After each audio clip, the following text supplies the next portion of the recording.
Hi, folks. I'm Mike Gross from LNPLancasterOnline.com. Welcome to Nittany Next, sponsored by Bobby Rahal.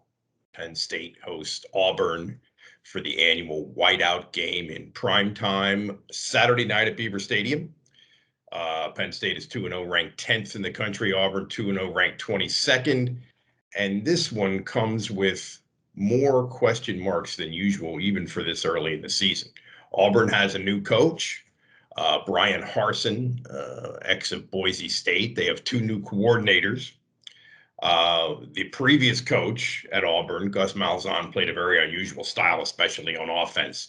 And the two games that Auburn has played, total blowouts against Akron and Alabama State, two opponents that are not even close to the level of even Ball State, which Penn State handled last week, much less Wisconsin, which Penn State beat on the road in week 1. But none of that is the big issue of this week and of the run up to this game.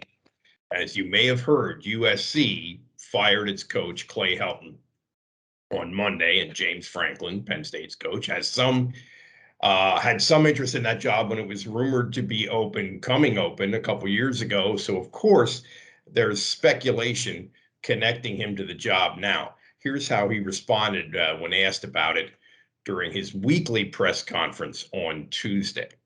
As you guys know, I can't stand in any form of distraction. So I'll discuss this today with the Leadership Council so that we can make sure that all of our energy is on our preparation for Auburn. And that's how we'll handle it. I'm gonna talk to the Leadership Council today about it.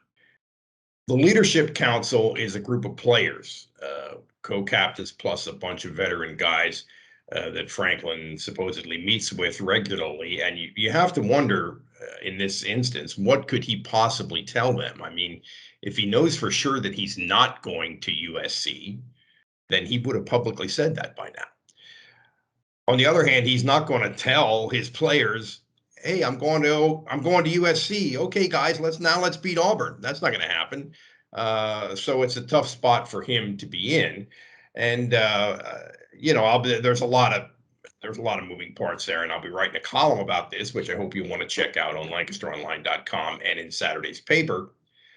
But suffice it to say, it's hard to see how this distraction goes away, not only this week, but the rest of the season. I'm certainly going to be sick of it soon. And Franklin sounded like he was already tired of it when he met with the media after practice on Wednesday. No matter what you say, people aren't happy with. So I've decided that I'm going to handle this internally and talk to our team. It happens every single year. I'm not worried about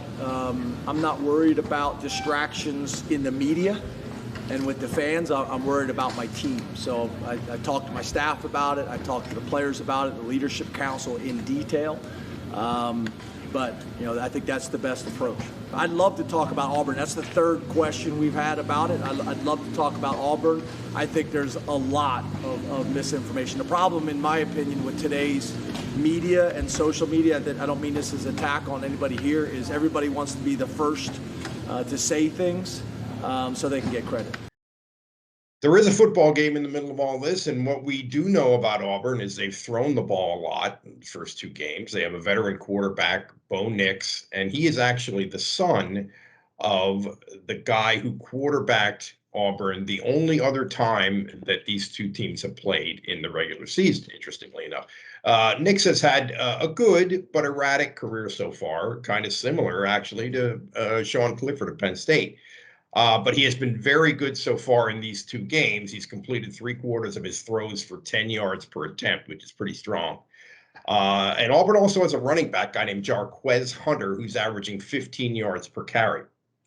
And they're third in the country in total defense. But again, all of this is against very substandard competition. On the Penn State side of it, the Lions' first two possessions last week against Ball State resulted in long touchdown drives that I felt like gave you a glimpse of what the offense under new coordinator Mike Yurcich can be, not just in terms of play calling, but also personnel, formations, tempo, mixing it up in a lot of ways.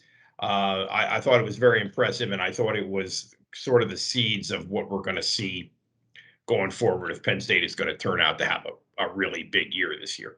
But after those first 2 touchdown drives, Penn State really buttoned it up, making sure not to show Auburn too much.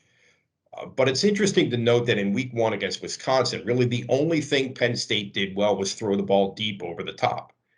Ball State obviously saw that, and they completely took that part of it away. They played very soft, deep coverage, and Penn State was able to completely work around that, spreading the defense out, keeping it on its heels. On those first 2 drives that I mentioned, Clifford was 9 passing to 7 different receivers. Now, Ball State is in Auburn, of course. Again, to borrow from Donald Rumsfeld, there are known knowns, and there are things we know, but there are also unknown unknowns, the ones that we don't know, or something like that. But we can pretty safely say this: Auburn has not played a defense in the same solar system as Penn State's. And it hasn't played in anything like the atmosphere that Auburn will be walking into on Saturday night, which is probably why Penn State opened as a 7-point favorite and is now a 5-point favorite. We'll see what happens. Check out all of our Penn State coverage from the game, in the run-up to the game, and throughout the rest of the season. This is Nittany Next, brought to you by Bobby Rahal, and I'm Mike Gross for LNP, LancasterOnline.com.